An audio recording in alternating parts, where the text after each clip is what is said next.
Gather around the fire, my friends. Welcome to the Drunken Cryptids. I'm your guide, Matthew. Here, you'll hear encounters of the spooky, paranormal, the strange, and the unknown. Sit back, relax, and enjoy the show.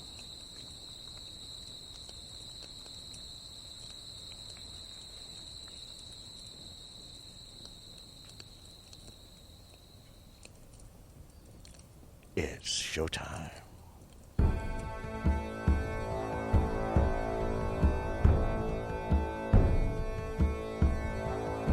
Was these two globes. I don't know how to describe them. And I stood up there and looked at them, and it's like... That how she turned and looked at me, she backed straight up to my closet door. I just couldn't hold it anymore, and I was like, oh my gosh, that was a chupacabra. I was so excited.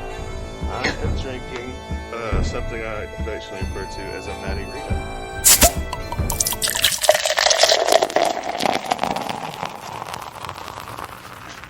And welcome back to another episode of the Drunken Cryptids. I'm your host, Matthew Wharton.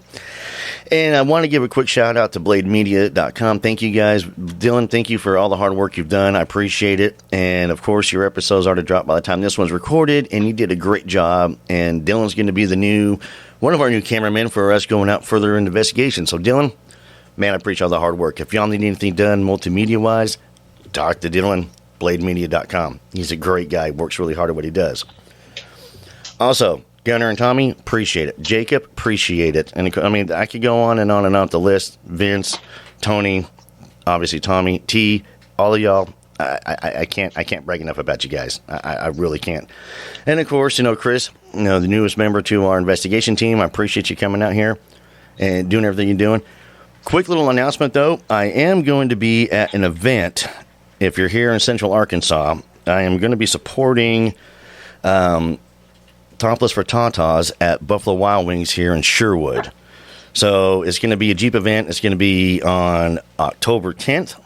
We will be down there. They're going to have their Jeep showing out. They're going to be topless, obviously. All the Jeeps are going to be topless for the lights and everything. It's not an adult event, you guys. Don't get excited. But no, they're going to be judging Jeeps. I haven't decided if I want to enter the Black Pearl yet or not. I'm still kicking around the idea, but a handful of us will be down there for that. We may have some of the new shirts that we're doing for breast cancer awareness there as well. But we're going to be there to try and support and get a good, help out a good cause right there. So we'll be there for that one.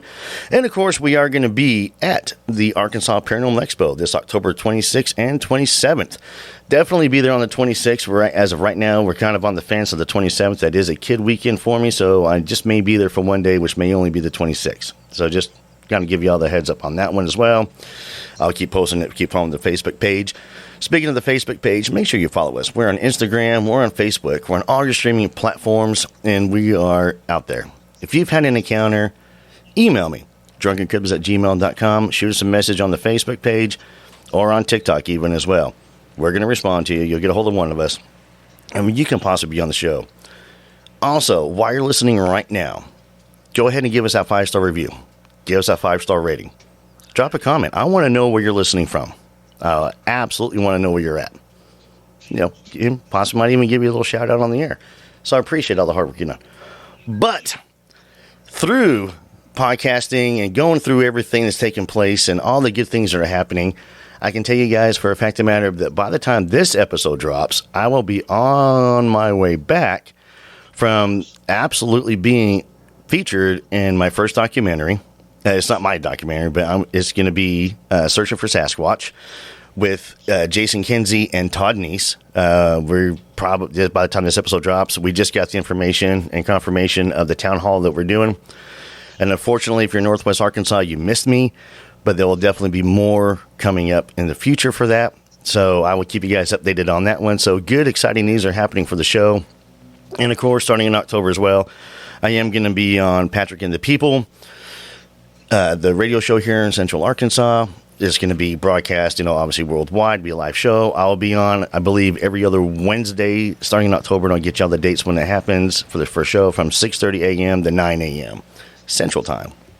But through podcasting again, though, you get a chance to reach out, and you get a chance to, and other people reach back. And, sorry, it's raining down here. It's Sunday morning. But you get a chance to reach out. You get a chance to meet people, and you get a chance to connect through the power of the internet, through this crazy world and this crazy field that we're in. And you get to make some really cool, strong connections. And you know, I'm proud to say, for the guys over at Nevermore Hollows, Alan and Chris, I have made brothers from another mother through these guys. As Alan likes to put it, spiritual brothers. And I love that. Alan, I'm stealing that from you. But sitting with me this morning, though, who we have connected, we have bonded, we have clicked, and we probably talk, I think, every other day? Yeah. At least. Yep. So, but everybody, y'all welcome Chris, who is the art guy behind Nevermore Hollows. And this is going to be our one-on-one because, Chris, you have had crazy experiences. Yeah, it's for not really seeking them out. I tend to end up seeing a lot of odd stuff. Well, that's how it starts, doesn't it? Yeah, just as long as nothing follows me home, I'm good. Well, the same. And what's crazy is that, I would have watched this stuff as a kid. Remember? Oh, yeah. And always think, like the one experience that I know that I've never had in the encounter, I've never had a UFO one. Well, I have. See, there's so much to get into. Well, and it was a true unidentified flying object. I had no idea what this thing was. All I knew is that I did not like it and I needed to get away. And oddly enough, my dad saw one later on that week, and that's pretty impressive for my dad. My dad's a Vietnam veteran and pretty practical, matter-of-fact guy, and for him to come to me and say, yeah, I saw that thing too, and then that's all he's ever said. That's it? That's it, and it's like he admits it, he saw it, we're not going to talk about it again because it doesn't pertain to what he's doing at the time. Well, so what's funny about that is, I interviewed a guy named Matt, and he had a UFO encounter, at Fort Carson. Right. And the guy that he was working with, they both right there looking at, staring at it, and they had this old retired guy that came in up on the truck because they were doing range maintenance, looked at it, looked at them and went, nope, got back in his truck and left. Yeah, I listened to that episode and I was like, that makes sense. Yep. Because the old guys are like, no, I'm not writing a report. I'm not being labeled. We're just going to walk away. And, and that, he just, it didn't have anything, as far as my dad goes, it didn't have anything to do with what he was doing at the time. It was something odd. And so, because I saw it, he said that, he saw it too. And then that was it. He went on with his day. Well, I tell you what, Chris, since we're talking about it, why don't you start off with that encounter? Okay. Since we brought it up. Let's see, I was, 19? I'm 54 now. I'd asked this young lady out on a date, and so we went to the movies, and she lived out in the country, out farther than I did. I live in East Tennessee, and I live close to Red Clay State Park. Red Clay is where the Trail of Tears started for the Cherokee Nation, and it's a sacred place for the Cherokee. And so she lived about, 3-4 miles from there, and so I'm taking her home, and we're just yakking, and she goes, look at that purple light. And out across this field to my right was a purple light, and it was on the horizon above the tree line, and it was pacing my car. And I've been an airplane buff almost all my life, so I know that purple is not a a color that aircraft use. So I'm like, well, let's speed up. So I sped up a little bit, and it stayed right with me. If it was a stationary object, it would have, it would have stayed where it was. Stayed right with me, right outside her passenger window. And I said, well, let's slow down. So I slowed down, and it stayed right with us. So at about that point, and I had a 1979 Ford Fairmont Futura that was banana yellow that my dad's buddies had taken the engine and bored out and souped this thing up a little bit. So we're driving along, and all of a sudden my headlights go out. And the moon was bright enough that, and by the grace of God and a little country driving that I didn't know I could do, I floored it. And I got her to her house. I slowed down just enough for her to get out and get inside, and then I headed back home with no headlights. As a long drive, and that thing, again, was now out my driver's side window, and it stayed there for a while. And then when I was almost home, and I'm talking like maybe 2 miles from home, I looked over, and it was gone. So I looked around, I looked in my side mirrors, and I looked up in my rear view mirror, and something did like a purple starburst, like behind me above the tree line. Wow. So I hit the driveway, and my dad, because my dad maintains his house a certain way. So when I hit the driveway at speed, he was at the door. What's wrong with you, boy?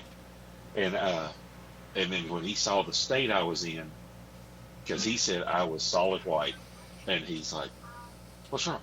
And he took me inside, and I said, I just saw a UFO. I saw something in the sky. I don't know what it was, but my headlights went out in my car, and I've driven all the way from so-and-so's house home with no headlights. And so he's like, all right, calm down. Everything's good. We'll take it to the mechanic tomorrow, and we'll have it checked out. So we took it to the mechanic, and he looked it over. Not a thing wrong with it. Lights worked. He's like, I can't figure it out. There's nothing wrong. So, it was just a weird thing. So that following weekend, my dad worked for our local utilities, and he read meters, and it had rained all week, so he had to work on Saturday. And he liked to get there early, so it was still dark when he left. And he said he had gotten to the a road down from our house, and that road T-boned into the main road, and it was all tree line. And he looked up, and there was a white light hovering above the trees, and he said about the size of a basketball. And he just sat there and looked at it, and then it shot straight up and disappeared. And so that night after work, he said, come here. He pulled me aside. He said, that thing you saw, what color was it? And I said, well, it was purple. He said, the one I saw this morning was white. And then that's the last thing he said. But it was pretty cool to me that my dad would admit that to me.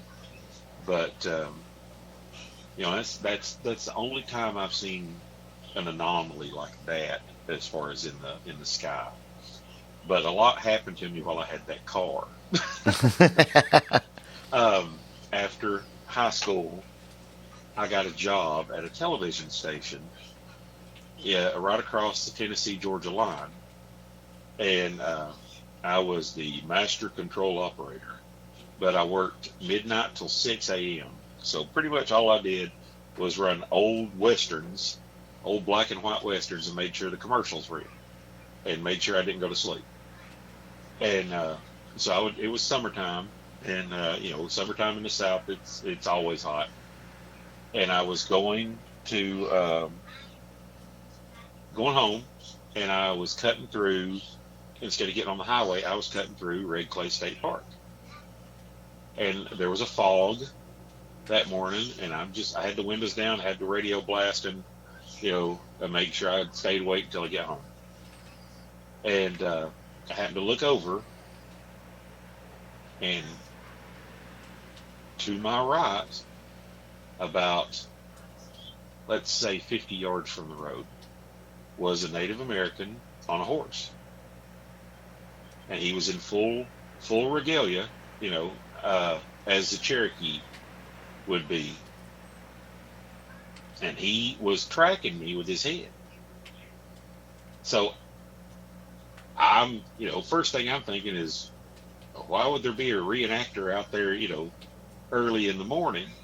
But I threw my hand up out the window and I waved. And he threw his hand up and he waved. And I'm like, that's weird. And I looked forward and I turned back around and he was gone. Not like the horse had run away, nothing like that. He was just gone. But I saw him and he saw me. And like I said, that's a sacred spot for the Cherokee.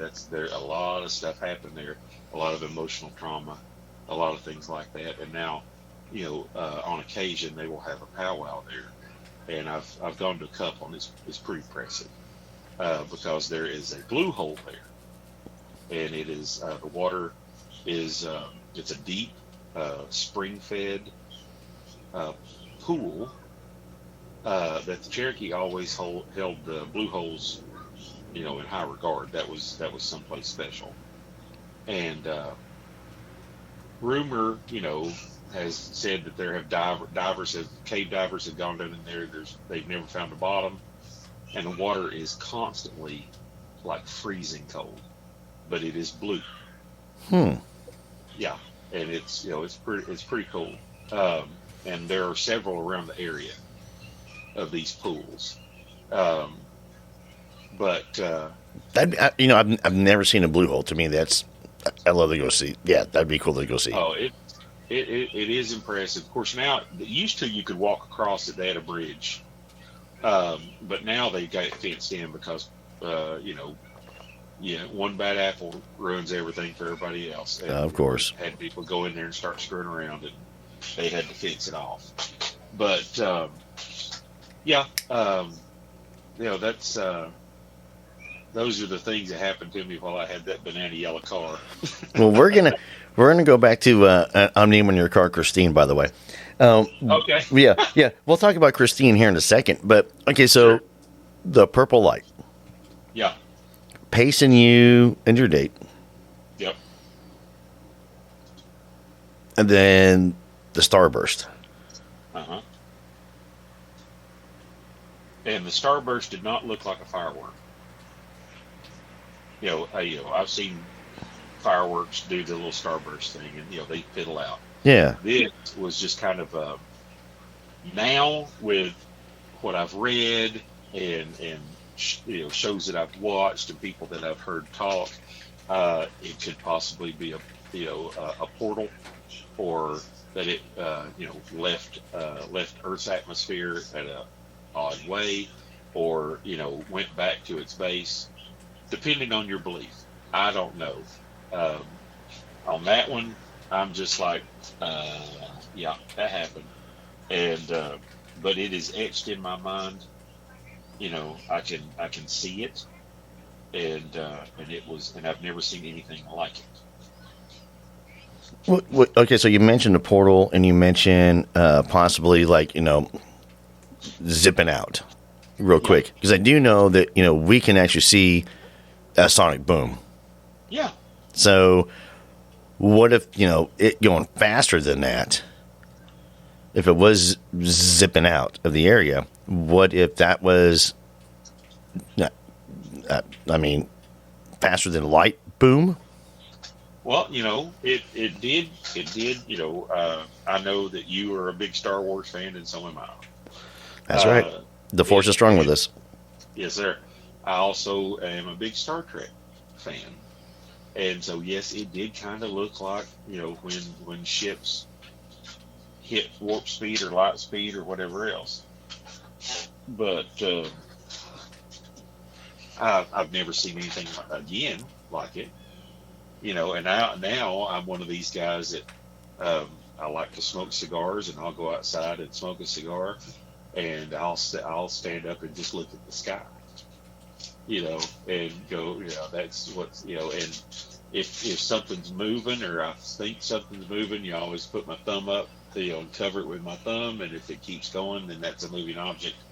But it's always white lights. I've never seen anything any different color, and we're in the flight path of medevac helicopter, and so and there's an airport not too far away, so I'm used to seeing, running lights on planes and stuff like that. But yeah, I've never seen anything like it. Yeah. See, with me here, I've got Little Rock Airport to the south of me. To the north of me, I've got Little Rock Air Force Base, and I've got Camp Robinson. So I would get Blackhawks, I would get C-130s, I would get aircraft coming to land, and my house is like right over the landing path for some reason. Well, we get that as well. There's Air National Guard, and I don't know what base these guys are coming from, but we do get Blackhawks constantly. Every once in a while, Apaches.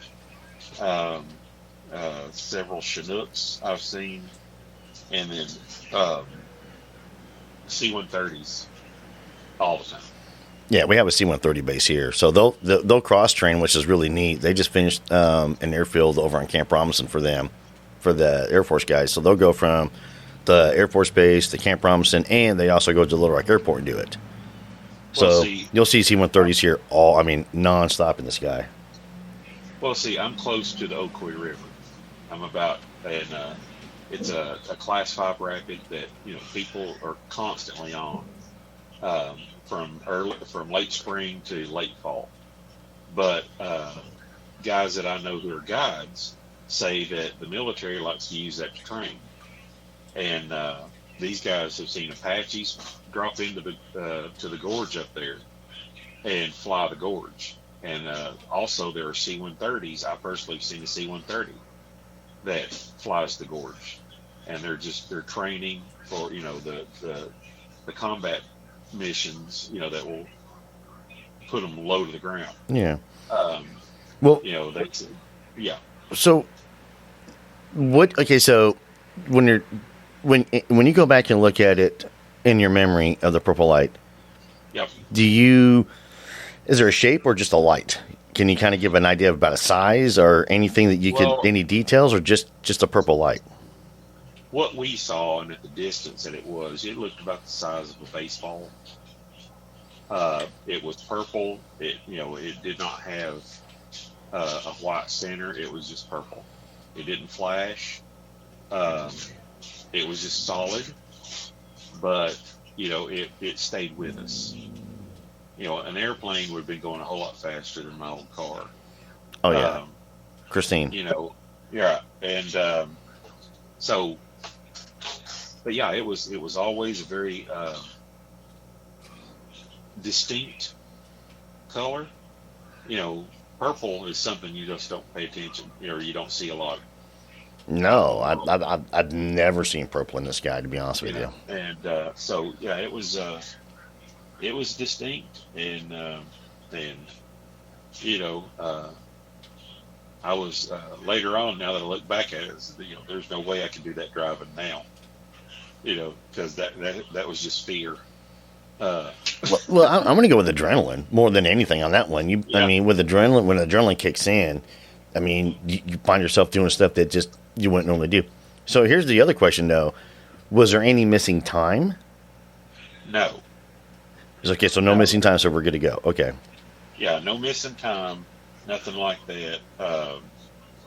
But it happened all in about, I would say, 45 minutes to an hour, depending on because the roads at that time were not that good, especially out there, because that was the country and nobody cared. Yeah, they've gotten a lot better since. Well, that's a bonus. Yeah. Well, I mean, because I'm going back to, so the burst happens and the car dies. Well, the burst happens as I'm driving home. Right. And in my rearview mirror, and And then and to be honest with you, that scared me even more than just it sitting there. Because one, I don't know, if it was constantly out my driver's side window, so that was scary, but I knew where it was. Right. The known thing is fine. And then when it disappeared and I saw that starburst, then I'm like, okay, is it coming back? What are we going to do? Da da da da da. And so then it was, in my teenage head, it was just get home. You get home, you're fine. Yeah. Get in the house, you're safe. Yep. And I don't even think I parked the car where I was supposed to. I just parked it in the yard, which is, with my dad, you don't do that. You don't mess with his yard. And so yeah, it was, he could tell that I was scared. And but yeah, it was and the starburst was purple. But it was like it went it was, I really don't know how to describe it really. But it just kind of, not like it winked, it just kind of, the one solid object turned into a lot of smaller purple objects, and then they all winked out. So that's kind of cool. I mean, and I know when you see something like that, I know it's really kind of hard to, paint the picture. Right. And you're an artist though. Have you drawn it? No. Have you thought about drawing it?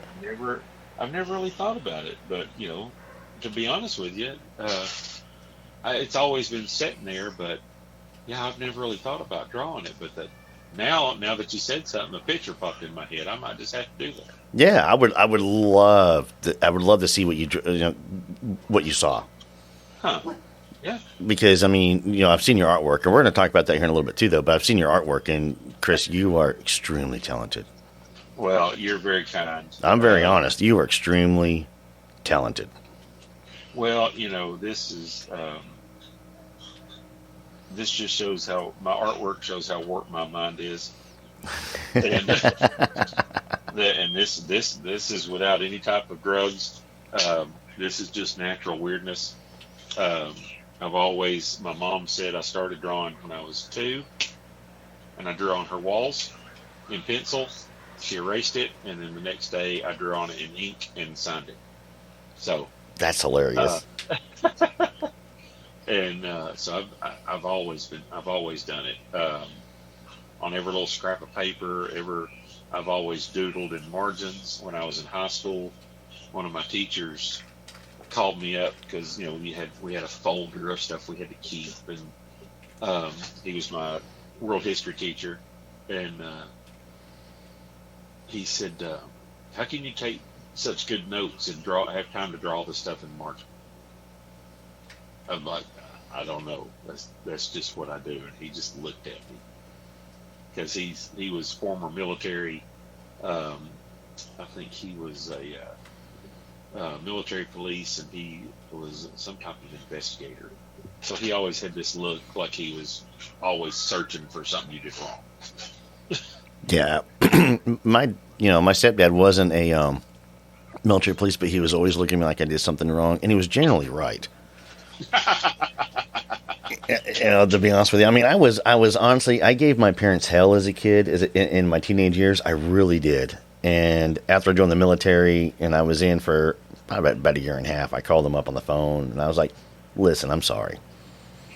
Yeah, I am so sorry for the way I acted, how I behaved. You guys were right about everything in life, and thank you for being patient with me." And so I give my shout outs to them, to my mom, stepdad, all the time for A, putting up with me, and B, supporting me what I'm doing now. So they're really excited about the direction of what this the show's going and where I'm going. And when I go and revisit, we talk about it. We'll talk about some other encounters and their thought process on it, and which is great for me. And I couldn't be luckier, to be honest with you. Well, my mom was the one that my dad could draw. He did it once or twice, and it was impressed. It was always a car, a hot rod, but it was pretty cool. But mom drew, and she was very good, and but they kind of nurtured the weirdness. They knew she, the first time I ever watched an old episode of Star Trek was with her. The first movie I remember watching with her was Young Frankenstein. But Dad took me to see Star Wars. So I have a vivid memory of being 7 years old, sitting next to my dad watching this movie that I don't think I blinked, watching this movie that changed my life, really, to be honest with you. And, so from then on, I had, Star Wars Christmas for years. They would indulge me, and I still have a lot of it, but now. Well, I'm gonna come right back to that one with you as well. Hold on, because you're gonna. Sorry, dude, No, you're gonna love this. Don't apologize. But my mom took me to Star Wars. Yeah. And she said, once the logo popped up on the screen, I had a Coke and some Reese's peanut butter cups. Yep. And they were untouched through the whole movie. Yeah. She said I sat there, eyes wide, staring at the screen. And they supported it. They were, same as you. Star Wars Christmases. I remember when I got the ad for Christmas. I was stoked. Yeah. But what'll make you laugh, though, so Empire Strikes Back comes out. Yeah. And, of course, there's no spoilers. There's no internet. There's nothing like that at the time. And my mom took me to go see Empire Strikes Back. So, as we're walking out and people are in line, I'm excited. And I'm talking about Darth Vader being Luke's father. Oh, no. I did. And I did not, and of course my mom's just kind of going with it, not paying attention. Right. But yeah, I ruined the movie for a handful of people walking out of the theater. Well, see, I knew the ending. I read the novelization before we went to see it. I finished it the day of. Oh, I see. My mom was really good about getting us there. I remember waiting in line to go in. And then same thing for Return of the Jedi. Yeah. But for Return of the Jedi, she let me and my friends go. Right. So she didn't go in. We all went in. And, of course, she was outside waiting for us when we came out. And, of course, it's a different time frame. It's 83. Oh, yeah. And, things were different, dude. It was great. But, yeah. So Star Wars has played a huge, huge influence on my life all the way through. And my oldest daughter, she's a diehard Star Wars fan. Yeah. And so she asked her mom some years ago, why she believes she's a huge Star Wars fan. And her mom told her, she said, I'll be honest with you, when your dad was home, this wasn't in service, when your dad was home, right, that's what y'all would do. Y'all would sit and watch Star Wars. Yeah. So maybe you associate Star Wars with your dad being home. That's cool. So I passed that. So I passed the legacy from my mom to my oldest. And she has a little boy now, my grandson. And I know that she's doing the same thing as well with him. So, and it's, just something I'm really excited about. So the Native American, though. Yeah. Yeah, because I could do a whole episode on Star Wars. I really could. But, me too. The Native, okay, so you said he was just staring? He was just looking at you? Yeah, he was on the horse's back, and he was normal size, right? I mean, there was nothing like large or anything. No. This was a regular. That's why at first I thought it was some type of reenactor, but but I'm like, this is 6. By this time it's what, 6:15 in the morning. Why would this goober be outside? On his horse if he's reenacting? Why? Why? We waved at each other, and he was, like I said, he was tracking me with his head, and I'm driving by, and we made eye contact, and I waved, or he waved, and I waved, and then I went, well, that was weird, and then when I looked back, there wasn't there. I understand horses are fast, but not warp speed. It's not like he could just zip. Yeah. There would be, But so and then that's when I went, holy crap. And it was again one of those things. Luckily, the sun was up, and I floored that little car and got it to the house. I called my mom and said, "Mom, I just saw ghosts." And she's like, "What are you talking about?" I said, "I just saw," and I told her what I saw, and she goes, "Well, yeah, I'd believe that." Just from the location.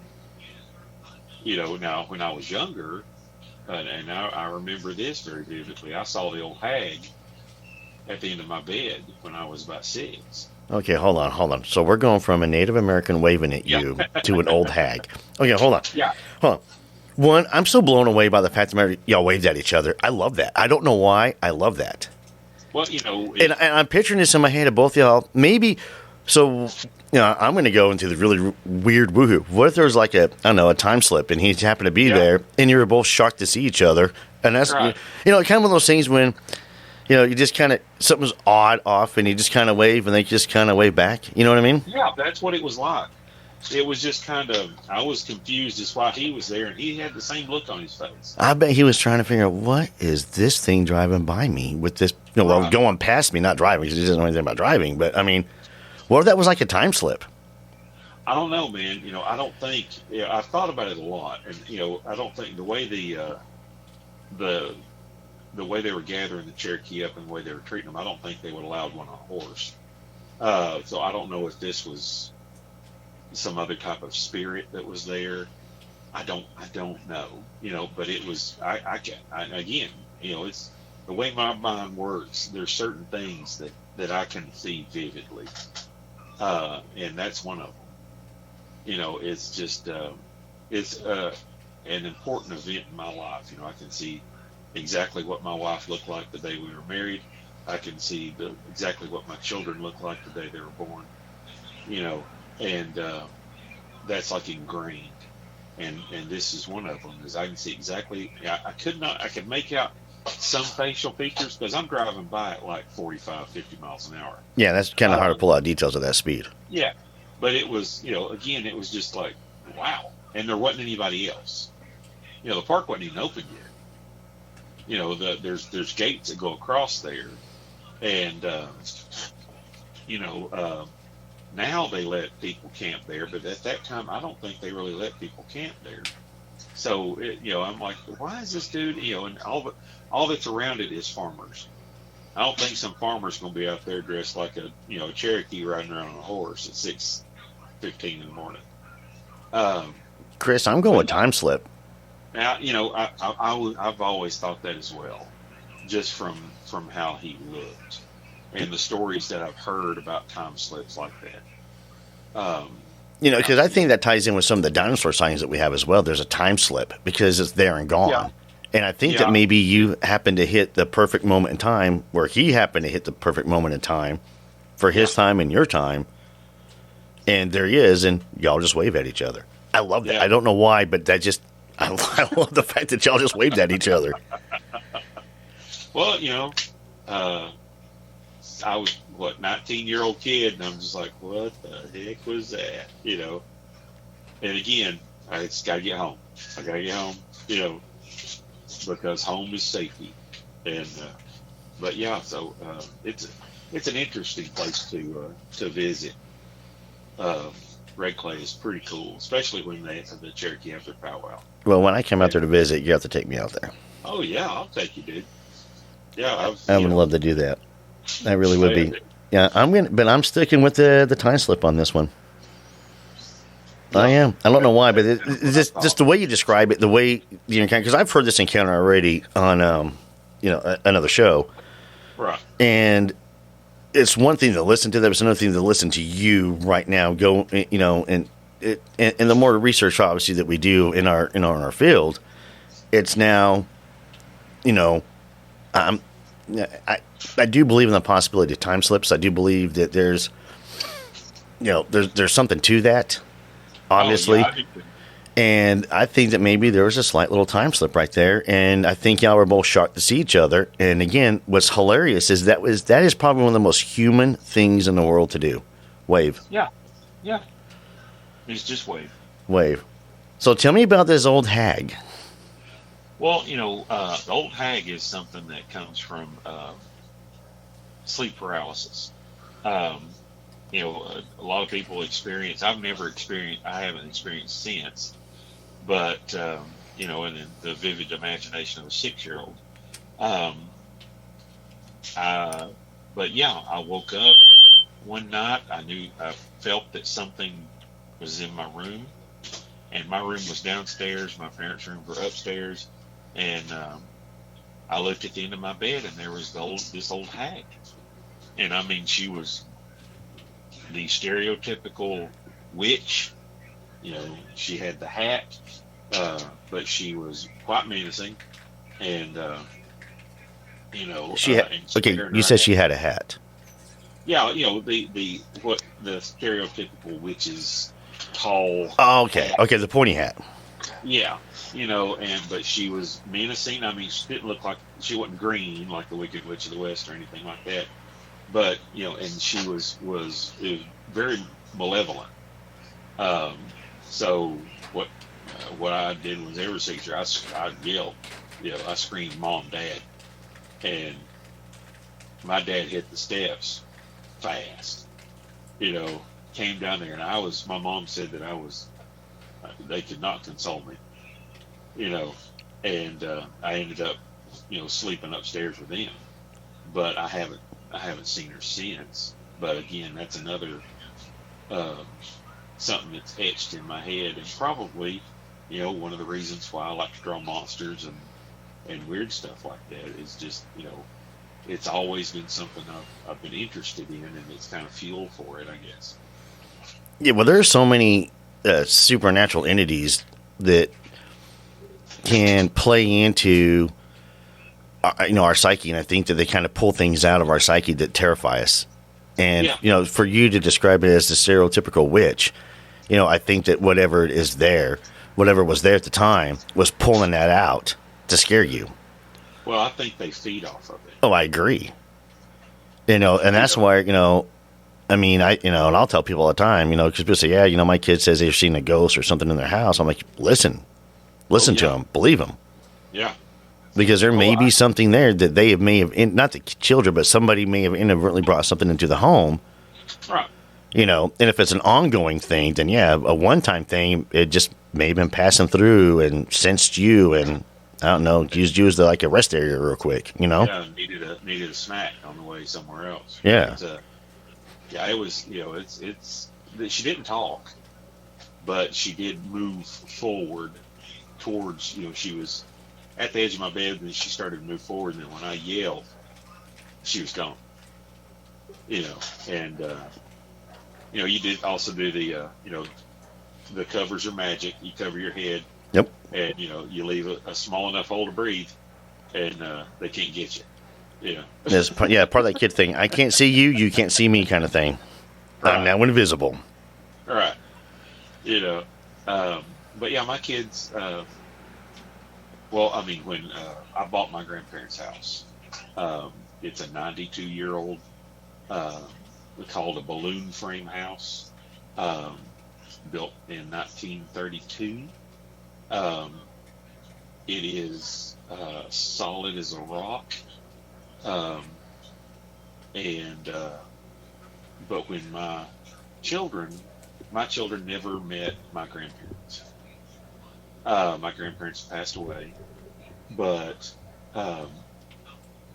we have hardwood floors, and my kids, when they were small and were in their little walkers, man, they'd race through these hardwood floors like it was, it was like it was NASCAR.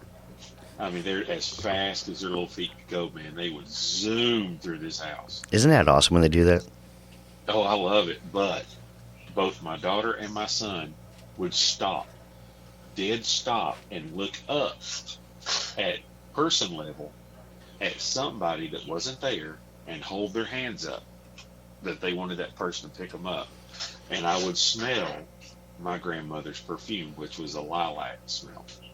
Oh, wow. For many, many years, I smelled that.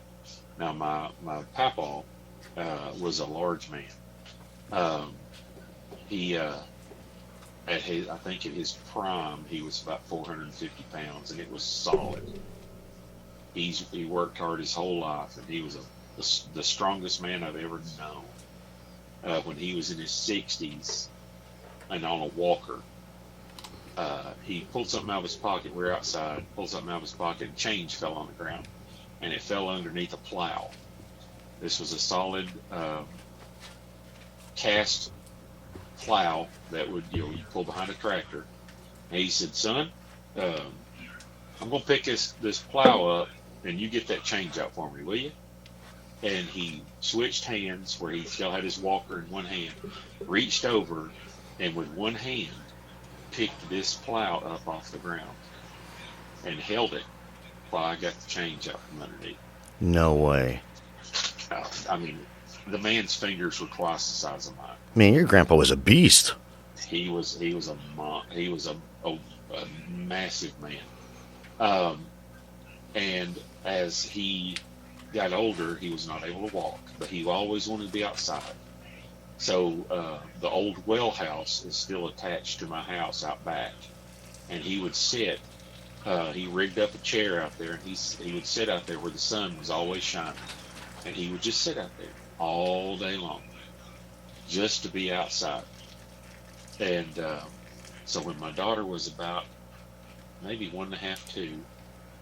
No, she's 1.5 because my wife was pregnant with my son, and she talked very early.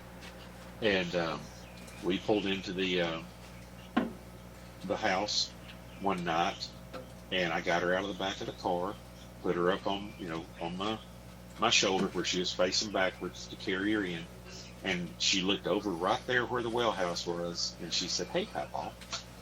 Aww. And I turned around, and and she was looking exactly where he sat. And I said, "Hey, Pap." And I walked inside, and I was crying. And my wife asked me, "What's going on?" I told her. So the next day we went to my mom and dad's, and I showed her a picture of my grandparents. And Maddie, my daughter, grabbed that picture, yanked it out of my hands, and pulled it right up to her face and studied it hard. And when she looked up, she expected to see them standing there because she knew who they were. That gave me chills. They never met, But that is so sweet, though. Oh yeah, he would have gone nuts for he was crazy for grandkids. He would have gone nuts for great grandkids. Because they only had one daughter. That was my aunt, and then she only had one daughter. Everybody else had sons.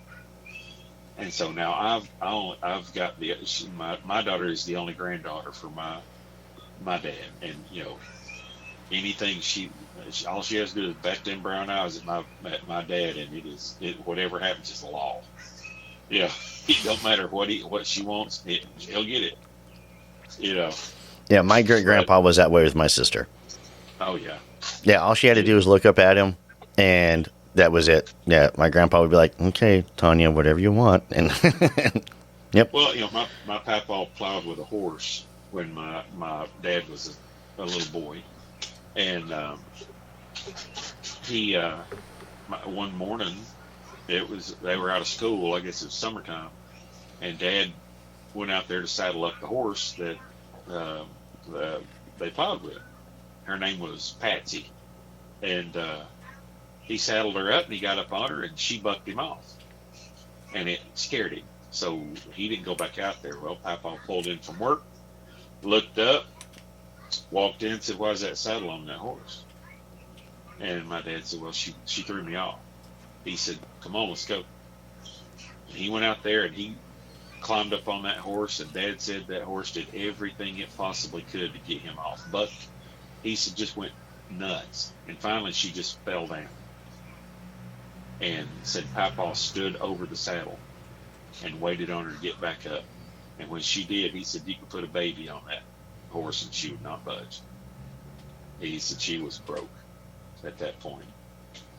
Can you imagine trying to get 400 something pounds off of you? Well, so so on a non-encrypted paranormal, I know I grew up with horses as well up there in northern Utah, Right. From my real dad's side. So whenever we would break horses in, the first 2 days, we would put the heaviest guys on there. Right. You know, and this is an attack on my uncle or my dad. You know, I love you guys.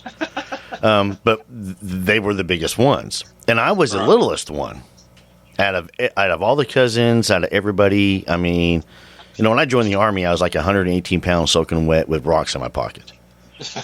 You know, so the third day, we always called it the rodeo day when we're breaking in horses. And that was the day that I would ride. Right.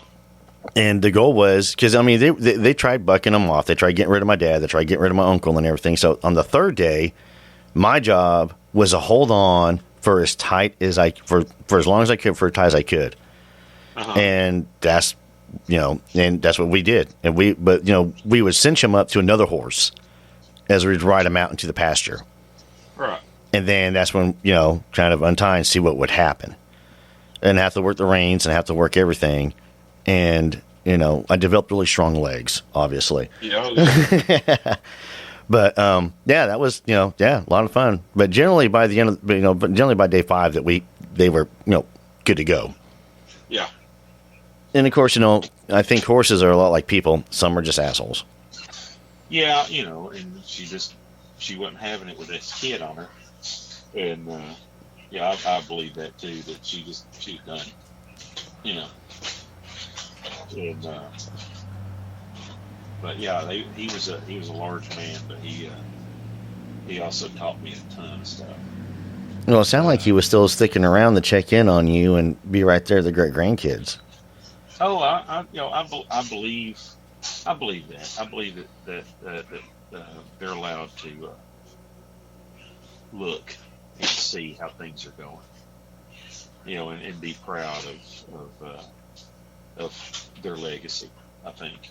Yeah, because, you know, I get conflicted a lot, honestly, when it comes to ghosts and with family members coming in, because there's so many, and for me, they come from credible sources, not from, you know what I mean? It's not just somebody telling, yeah, but there's so many credible sources of people who've opened up to me about encounters.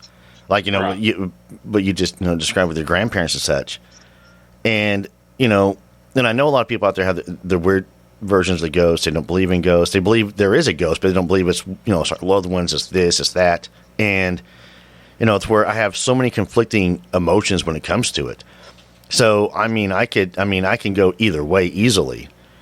And I love hearing stories of family members coming back and family members being there. And, you know, I mean, I don't know whether there's still a bond they feel that they have to be here for, or that they come in and check in on, because this wasn't a constant thing, obviously. They would just kind of pop in. Yeah. You know? Well, you know, and they were also tied to that house, too. You know, you bought their house, they were tied to that house, and that was a house they obviously loved together. Yeah, you know, the cool thing is when we started to renovate, what we thought was plaster on the walls in the living room wasn't plaster. It was 60 years of my grandmother painting over wallpaper. Oh, wow. The house that originally had wallpaper, it has slat walls. And so she didn't like the wallpaper, so she just painted over it. So 60 years of paint looked like it was plaster. And so I came home from work one day, and my wife and my mother-in-law had got in there and pulled it all out. It looked like they'd worked in a coal mine all day long, because there was tar paper behind it. But now we have slat walls in there that are really pretty, but the old phone box is still on the wall, and next to the old phone box in my grandmother's handwriting in pencil are the dates they got electricity, the dates they got water, you know, and then a list of radio programs and when they came on that they wanted to listen to. How cool is it? So you still live in the house? Oh, yeah. Are you still catching, you know, whiffs for perfume or anything? Nope. After the kids got about 3 or 4 years old, it never happened. It just like it dissipated. Well, maybe they were popping in on the little ones and checking in on you and just making sure that you guys were okay. And they're obviously, with you renovating the house and stuff, you're not stirring their ghosts up. You know what I mean? So I don't think they're haunting the place, but I love stories like that. I do. I love that. And I'll be honest with you, I'm still going back to the Native American waving at you too, though. That's probably one of my favorite ones so far. That really is, because I can vividly picture that in my mind right now. Just Oh, yeah. at that time in the morning, driving by, and just sharp to see each other to where you just wave. Right. Yeah, I've often wondered, what was going through his head. What kind of, what is the white man done now? Yeah, Why, can you imagine though being that Native American guy and having that time slip and trying to explain what you just saw? Yeah. Yeah. Well, it's probably like, that guy seeing that UFO. He didn't say nothing. Yep. Nope. They're like, "You okay? Yeah, yeah, we're good. Everything's fine. Let's just go." Yep. Time to move on. We never come back here again. Yeah. What was it, Chevy Chase and Vacation? Roll them up. Roll them up. Oh gosh, that's a great movie there too. Well, let's talk about some of your artwork real quick. Tell everybody where your studios, where they can find you for your studio. Let's talk about some of your artwork and what you're doing with Nevermore Hollows. It's Black Sheep Studios, and you can find me on Facebook and Instagram right now. And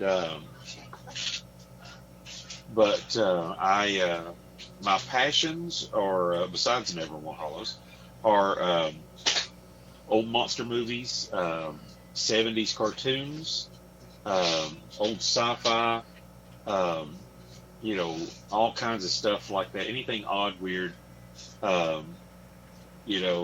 love Universal Monsters and old B movies from the the 50s and 60s and some in the 70s. My wife has always said that I watch the worst movies ever made. And the worse it is, the better I love it. Mystery Science Theater is one of my go-tos, just to find bad stuff to watch. And but with Nevermore Hollows, Alan Wattenberger is of course the creative genius behind it, and he is a genius, I believe. But we have known each other. He and my wife known each other for years. They were concert buddies. They would go to all these concerts, and back when the good bands would come to Chattanooga, and through Tammy, my lovely wife, I met Alan, and so we've known each other going on 35, 40 years, and we'd see each other on occasion. And wave, and Alan used to do stand up, so I've gone to see him do stand up, and but I was in a local grocery store and came around the corner and there was Alan, and so we were laughing and talking, and he goes, "Hey man, I'm doing a podcast, check it out, tell me what you think." So I went home and I listened, and I binged it, and I'm like, "This is cool, man, this is good." And I was telling my wife, "This is really, really good." And so I sat down and started doing character sketches. And because Alan gives you just enough information about the character to create, for me, an image in my head. And if I can see it in my head, then I can put it on paper. And so I called him. I said, "Hey, man, you want to go get some coffee?" And he's like, "Yeah." I said, "I got something to show you." So I showed up. We were sitting there drinking coffee. I pulled out a sketchbook and just started showing him all these sketches that I've done as characters. And he's like, "Dude, I've been looking for a guy to do art. You want in?" I'm like, "Yeah, I'm in." And so it has evolved from me doing all these character sketches, and I still do, to me doing artwork to sell at conventions involving Nevermore, to now I'm doing voices, which I've watched cartoons my entire life. Back when you got up at 6:30 in the morning to watch Bullwinkle, and it ended with either American Bandstand, Soul Train, or the Agony of Defeat guy. I remember American Bandstand. You know, and then they didn't care how much sugar was in cereal in the 70s, so you ate all this cereal that had all this sugar, and then your parents kicked you outside to run off that stuff off. All day long. And, Yep. oh, yeah. I'd play You Star know. Wars or G.I. Joe outside. Oh, yeah, man. You know, I told my kids, I said, man, if you came home at night and if you didn't leave a ring of dirt in the bathtub when you got out, you didn't have a good day. Nope. That's And, how it was as well. You know, I'd buy you need to some listen stupid- to Alan's episode, Podcast Time Travel, drops this Thursday. Okay. Okay. And yeah, you're going to like it because he goes into talking about linking up with you. Yep. And it's really cool to hear y'all's different perspectives on it. So you're going to have to listen to it, and it's really good. He did it. Yeah, it's a powerful part right there with you being brought into it. But like you though, so how I found Nevermore Hollows, obviously was Crypt is the Corn. Right. Y'all's interview, and I'd made a mental note to go back and listen to this. And of course, my life took a really weird twist immediately after this. Yeah. And it was you reaching out to me through email, months ago. And it took me a minute, and the memory sparked. I was like, oh, I remember now. And I binged every episode after that. I ignored every other podcast I was listening to and following. I ignored them all. I was enthralled in Nevermore Hollows. Oh, thanks, man. And, and so, because I'll message you and I'll message Alan like, okay, I think. And Alan is really good about not giving things away. So I got to give him props on that one. He's really good about not doing that. And I do love the creative story behind it. And then the pictures that you've drawn, it just brings it to life even more. And so when I pulled up you're going to love it. I pulled up your Instagram the first night we talked, and I had my daughter with me. And we were scrolling through looking at it, and her favorite one that she pointed out was the cereal characters. Count Chocula, Blueberry. The cereal monsters, yeah. Yeah, she got a kick. She goes, "That is so cool, Daddy." I was like, "I know, this guy's really talented, isn't he?" And she was super excited about it. And so, that will always stand out to my mind. My little girl looking, going, "Oh, that is so awesome." And you guys got some special stuff coming up though soon, don't you? Dude, we've got so much going on, and which is again, it amazes me. I have to lots of times I have to just sit back and look at what's going on in my life now, and how pumped I get. I get these messages from Alan, like, hey, I got these things, and they're called nom noms, and what do they look like? And I'm like, huh? So, and I'm like, okay, bro. And I said, well, give me a little bit more. He goes, well, they're small, and da da da da. So he said, but I want them to be different. I don't want them to be. He said they got to be different. And our new phrase is it's got to be Nevermore. So I come up with this idea. I said, okay, they're shaped like jelly beans. They're about a foot tall or 2 feet. Either one.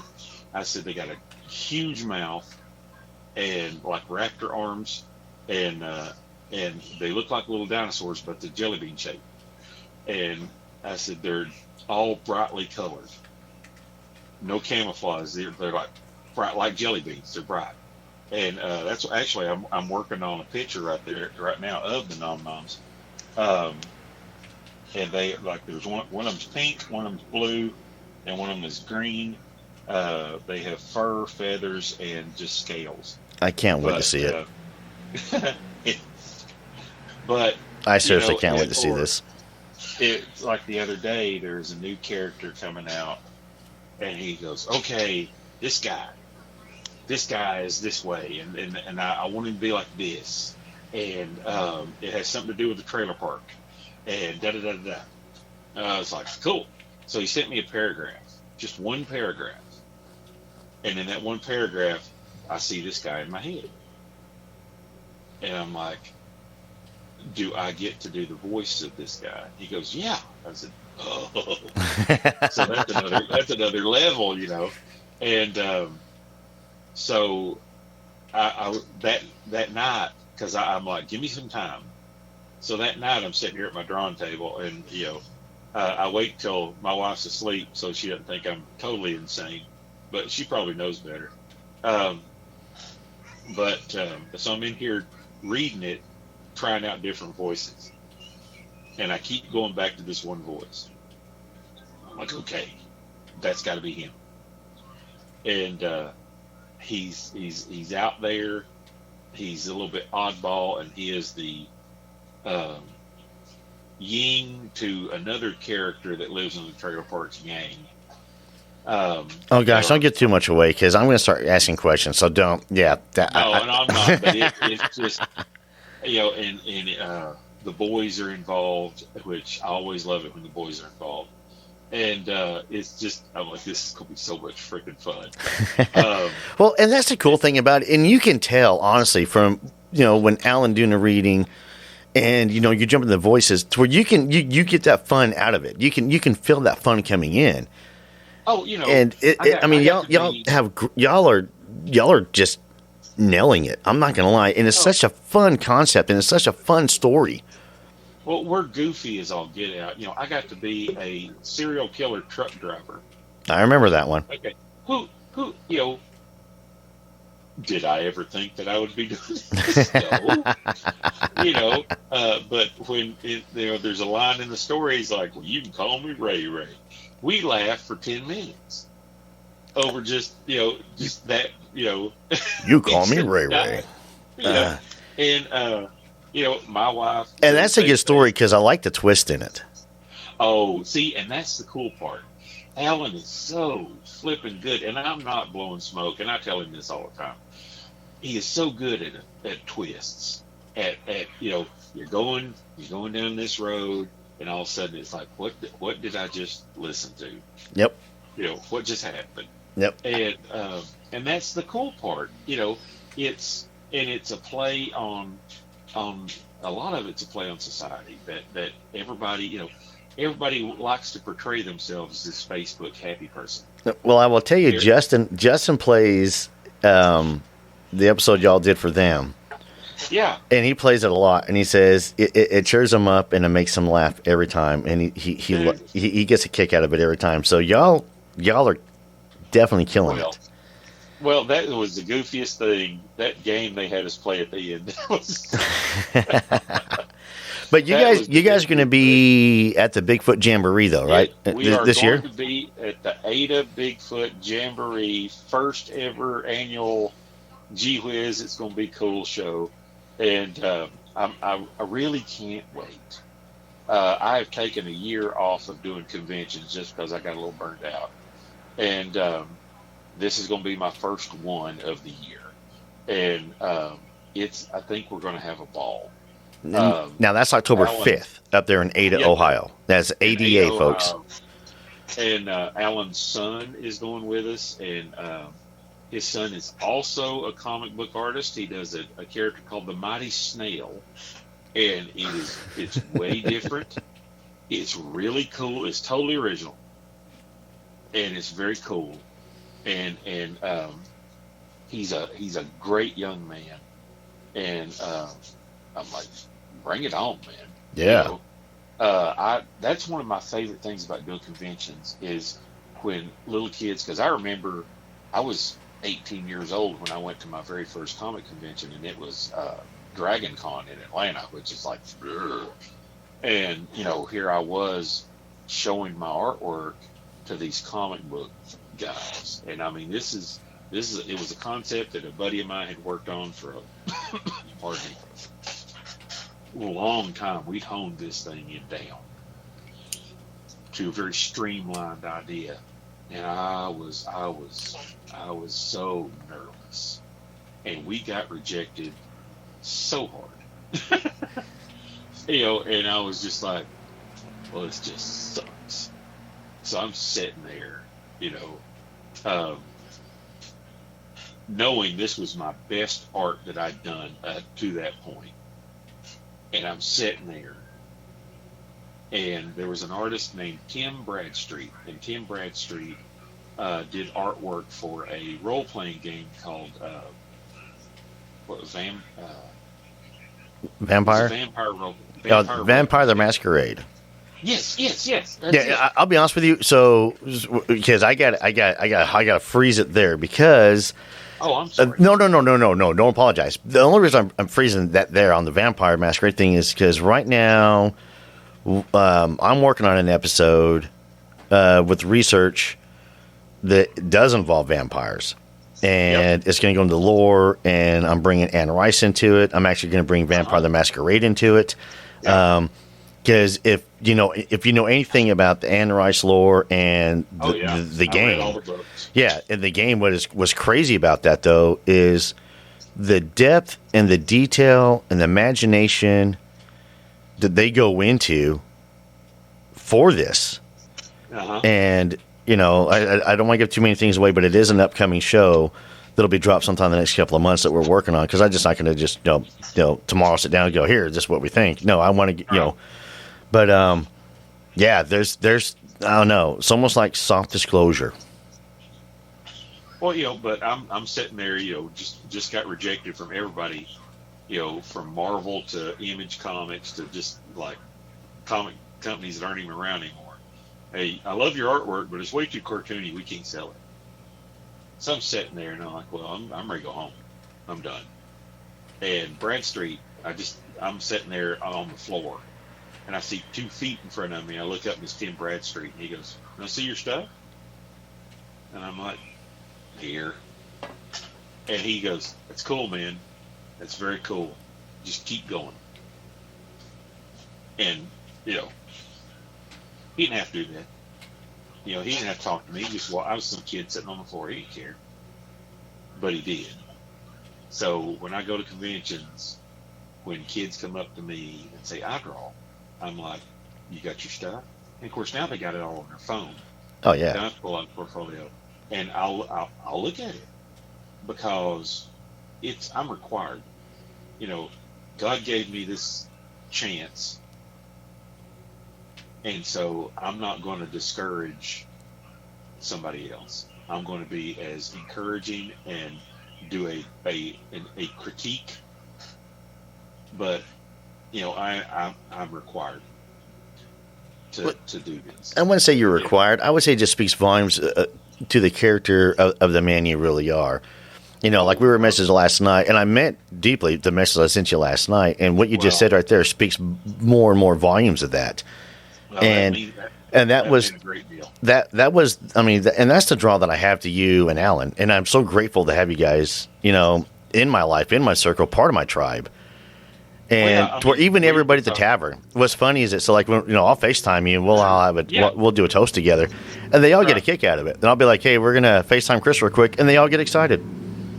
Well, and Alan and I were talking about the same thing yesterday. We're sitting outside. I was a part of an art show yesterday. I got to be a judge and got to help out and be part of a panel and be the madman, that's how I sign my artwork.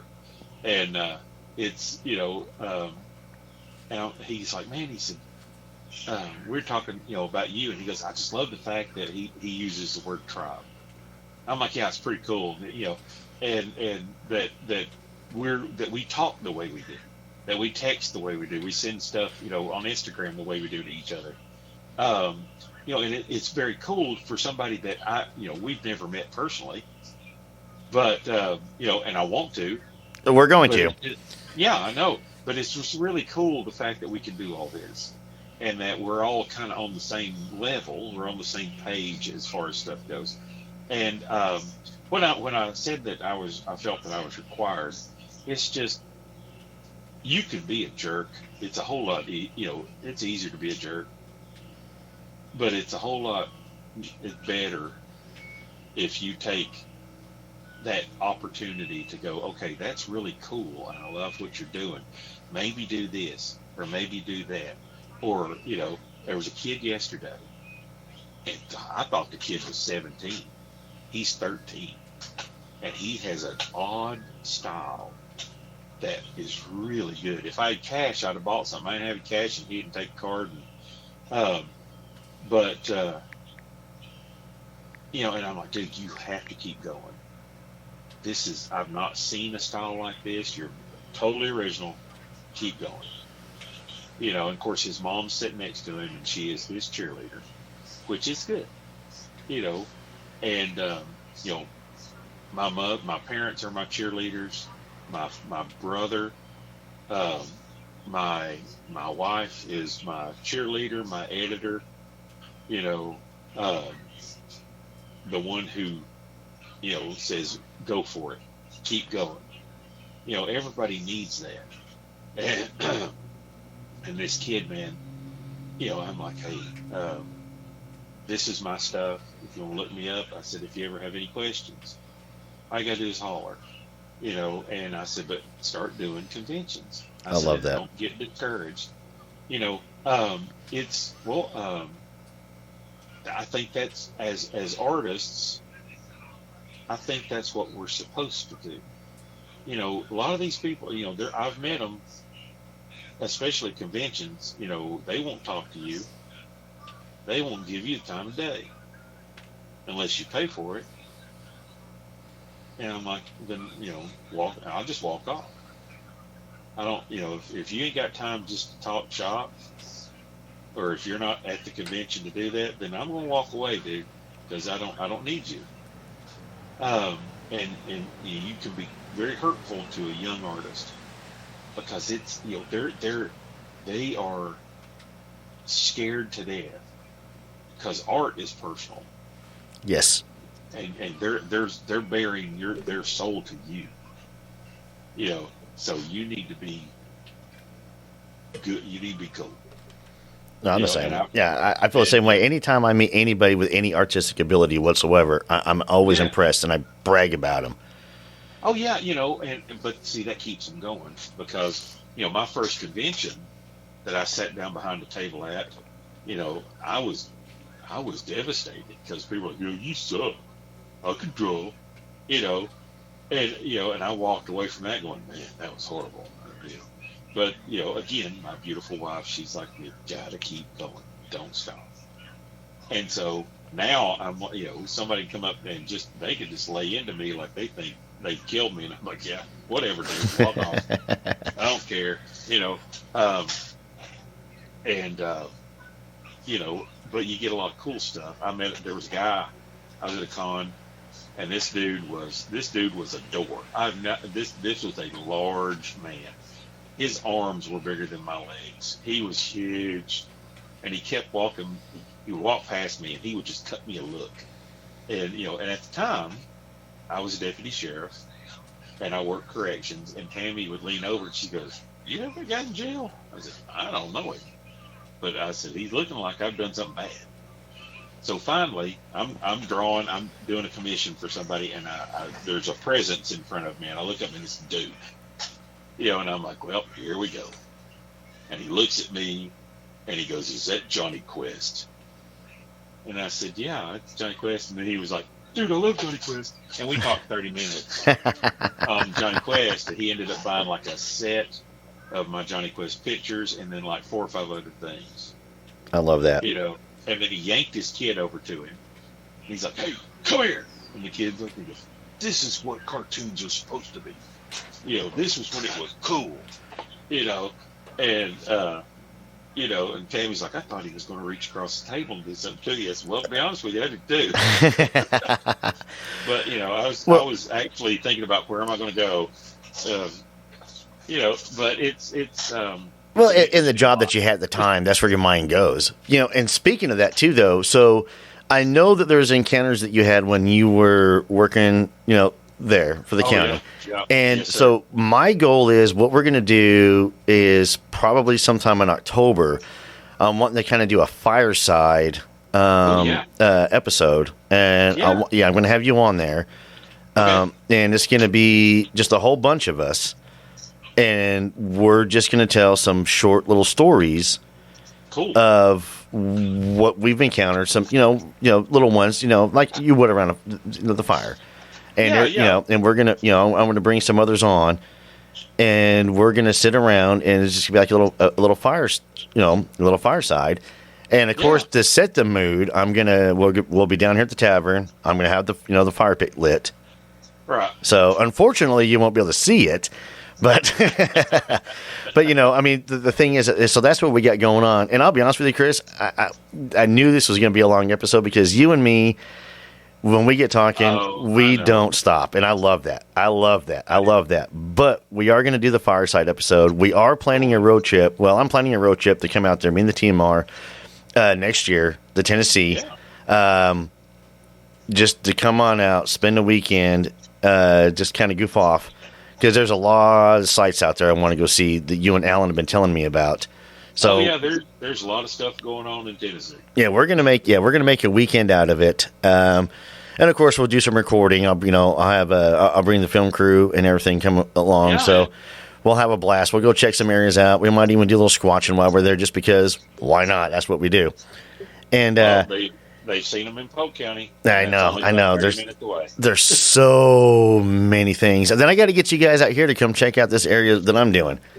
Yeah, I want to. Yeah, we got it. Yeah, so all of our investigations right now in that area are kind of on a freeze. We've got trail cams put up and right now in the area, but the reason why we're on a freeze because deer season's just starting. And I'm not going to lie to you, I'm not going to be out there even wearing orange at night. You know what I mean? And either upsetting a hunter because he's trying to get something, scaring, the deer away while I'm trying to figure out what's going on in this, this shadow thing. And but definitely. So you down for the fireside one? Yeah, man. Sweet, because I know these already, but I want some of the other guys to be able to listen in. You know what I mean? Yeah, cool. And hear this stuff as well. So, but all right. Well, real quick, tell everybody again where they can find you at.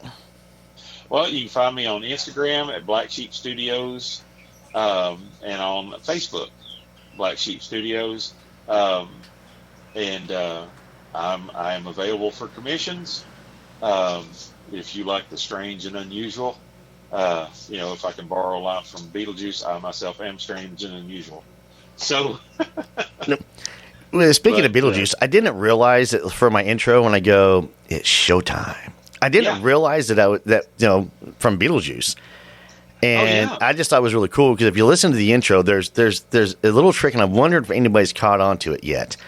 For the intro that I do. And nobody's caught it yet. No one's commented to me about it or anything. And when me and Tommy did it, when I told him what I wanted to do with it, he goes, "Oh, that makes sense." So I'm wondering who catches on to the intro. So now everyone's going to be going back trying to go, okay, what am I missing? I just thought you were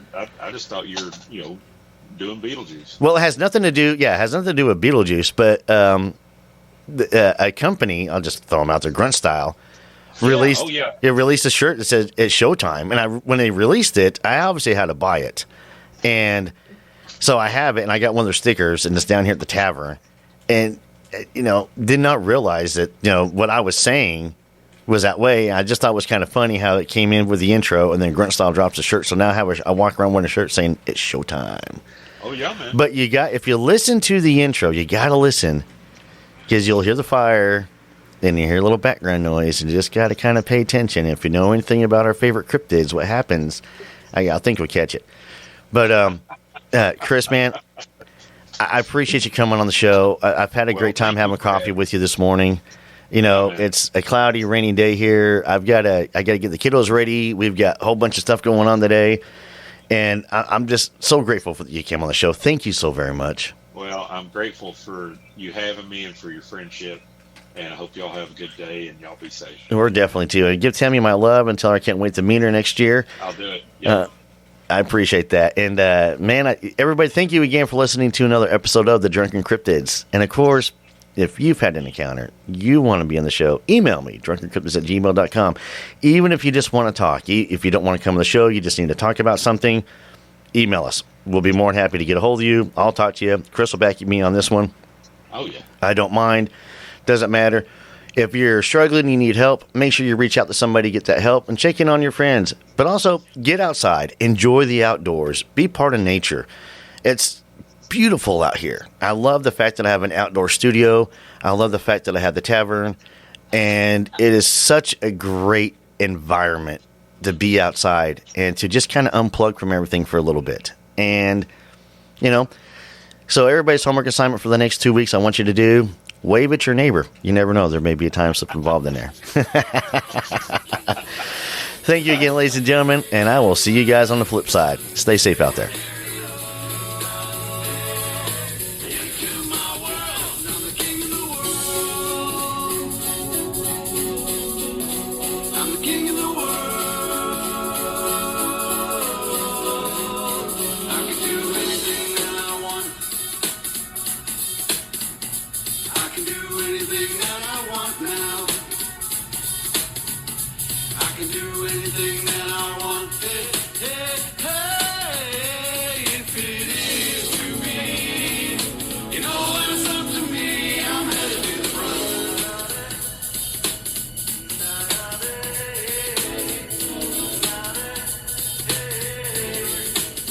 I'm the king of the world.